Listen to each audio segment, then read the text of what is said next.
અમે કેટલાય ભોવા કરે જોવડાય કરવી છે તો માડી એવું અરે હું તને એમ કઉ છું કે જુનાગઢમાં ઘોરી દિગંબર બેઠ્યો હોય ને 150 વર્ષથી તપ કરવા વાળો એને પ્રશ્ન કરે તો જવાબ ના દે કોઈ દાડો અને એમ જ કે ચલ ચલી જા એમ કે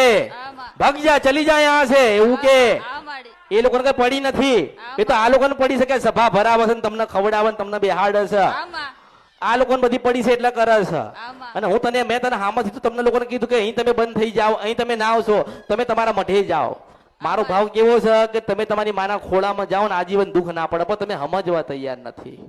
શું બતાવું પછી તમે એમ કહો છો ચલો હું તમને એમ કહું કે આજે દીકરો થયો તો 10 વર્ષની ઉંમર તો થઈ જશે ને દીકરાની 10 વર્ષથી ગાંડો છે ને દીકરો તો 10 વર્ષમાં એક વખત કદાચ દાદા પગે ના લગાયો હોય ને તો દીકરો હાજરો ના થાય મેલડી આવે એવું બોલું છું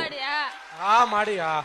પછી આ મનાઈને કે છે 6 મહિના થશે ને એટલે આ લોકો મનાઈને કે છે માતાજીએ બતાવ્યો મારા દીકરાને હારું ના થયું તાર